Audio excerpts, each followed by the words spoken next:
So the Suns got Bradley Beal. The details of the trade include Chris Paul, Landry Shamet, 2 seconds, and apparently there are some pick swaps there. But I just really wanted to talk about this trade. What does this mean for the Suns? How are the Suns going to look next year? And what are they actually adding to their roster? First, let's start with the elephant in the room. Chris Paul is gone. He's not a Sun anymore. The guy who took the team, and I'm sorry it wasn't Devin Booker, but the Chris Paul, the guy who took the team, put it under his wing, showed the guys how to play winning basketball, and actually brought that team a finals appearance, is gone from the team. I believe that that's very impactful in the way that it happened. I believe that Chris Paul is probably feeling some type of way right now. He treated with this team with nothing but loyalty, respect. He was there for every single move that they did and supported it, good or bad. And now they just trade him away like if he was just, some piece to get another one, just to form another super team when they had formed the super team with him. I believe that that's messed up. And honestly, as a fan of the Suns, I'm not a Suns supporter, but I imagine that if someone is a Suns fan, they have to feel pretty bad that the Chris Paul era is over, and and now you realize that like the NBA is strictly business because Chris Paul gave everything to that franchise into making them what they are, and in the end he got treated this way. That's, in my opinion, pretty messed up. Now, what we're looking at here is that Bradley Beal is going to the Suns. Bradley Beal is last season he shot 50% from the field on 17 shots and 36% from three, and he averaged 23 points, 5 assists, and 4 rebounds basically. Now, what we're looking at here is a shooting guard who plays the shooting guard position and plays like a shooting guard. Bradley Beal is a shooting guard to the T. He shoots jump shots. He makes his own shot off the dribble. He doesn't really pass the ball. Like, he passes it enough to get his teammates involved. But I would say that's more just because he holds the ball for the most time in the Wizards. And he's always been good at making shots, Like, the most memorable moment of his career was him averaging 30 points for 2 straight seasons, in which he got an All-NBA appearance for in 2021, where he averaged 31.3 points, 4 rebounds, and 5 assists. In my opinion, Bradley Beal is just a pure scorer. He's like Devin Booker, and I know that that's a weird comparison, but if we're being honest, that's how they play like each other. They're both jump shot heavy. They both love to handle the ball and make their own shot. They both will attack and can attack. They have enough athleticism to dunk, and they have enough skill to play around the rim. And they both love shooting middies and 3-pointers and just keeping themselves inside. Bradley Beal is slightly more of a slasher, as Devin Booker loves his mid-range jump shots.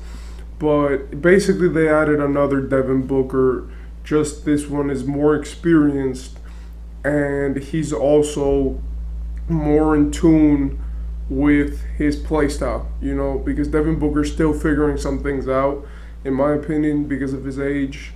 He's figuring out what's his best shots, his hot spots, because he recently just became better as a player. And yeah, so he's like a fully riped out Devin Booker, just that not as good at scoring. What does this mean for the Suns? Now you have 3 30-point per game scorers, basically, right?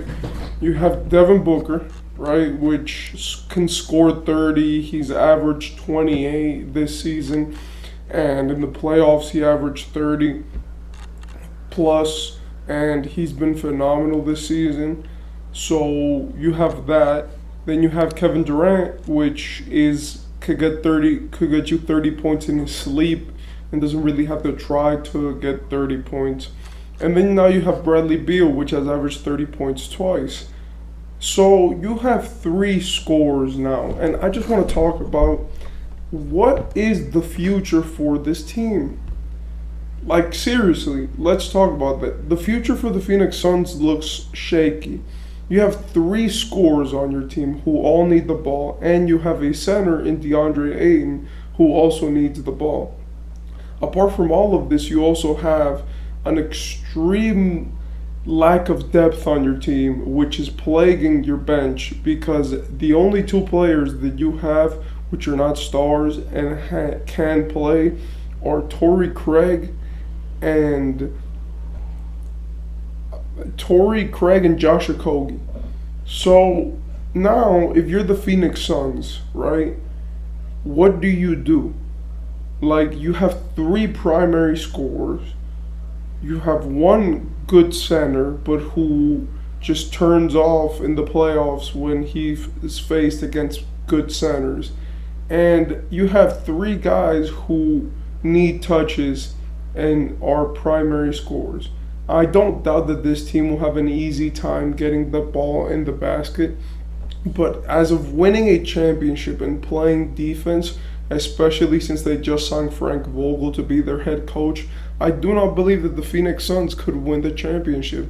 You know, I know that their odds went up and everything, but you have a championship number one, a championship number two, and then you have a third scorer. Now, this looks awesome on paper, but when you take this to the game and you have the two of these guys play the same way in Bradley Beal and Devin Booker, and that the team defense is extremely limited, in my opinion, the only thing that the Suns could do now is go for a trade. I personally, if I could, would trade like DeAndre Ayton to the Pacers for like for Miles Turner, you know, or try to trade for a solid big man who can actually guard opposing big men, you know, someone with size and strength and stuff like that, just so they could actually have someone to hold down that paint. Because let's face it, DeAndre Ayton is not strong enough and he's not experienced enough to guard a guy like Jokic. Personally, if I'm the Phoenix Suns, I'm right now calling Dwight Howard, bringing him from Taiwan. In my opinion, if you saw the 2020 playoffs, he was phenomenal at guarding Jokic, and he's so strong and so tall to the point where he could play great defense on a big center and on big centers. And honestly, you need a guy like that to just be playing on your team, because if you don't, then they're going to have to resort to a guy like Jock Landale again. And in my opinion, when you take everything into consideration, they should probably start looking for depth, right? Like, I don't know if this is just a plot to trade Beal to the Heat now, you know, for like, let's say Kyle Lowry, Tyler Hero, and let's say Caleb Martin, and maybe a pick. But like, if you could get that, then I understand. It adds depth and it gives you a complete starting five and a semblance of a bench. But right now, I don't know where this team is going. They have three primary guys. There are three primary guys now, and Kevin Durant, Bradley Beal, and Devin Booker are all scorers. They have little to no depth. Their center, DeAndre Ayton, cannot play defense on elite centers, and I'm sorry, but that's true. And he can only get you so far in the playoffs when it comes to protecting that paint. And your two great role players, right, which are Josh Okogie, Torrey Craig, are stuck now because one of them has to start and the other one has to be in the bench, which is almost empty when it comes to just having good productive role players.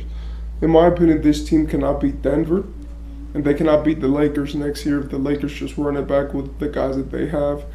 And in my opinion, there's a serious problem in Phoenix with these three guys. I do believe that they are going to make the playoffs with a good seeding.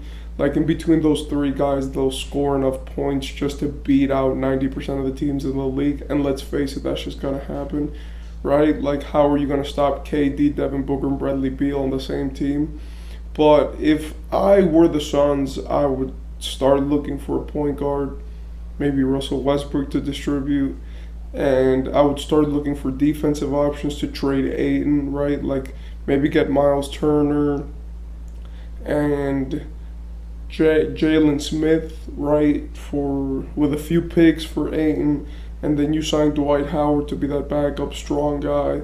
Maybe, or maybe you just run it out with Ayton and see what happens and get him on a new diet. But if I were the Suns, I would now start the process of filling out my roster, as all that they've shown is that the only guy who matters in this team is Devin Booker. So if the whole point is to build around Devin Booker, I do believe that this team is not finished yet and that they have to continue to grow on the foundation which they have now laid. Let's see how this new Phoenix Suns lineup turns out and how Bradley Beal fits into this equation.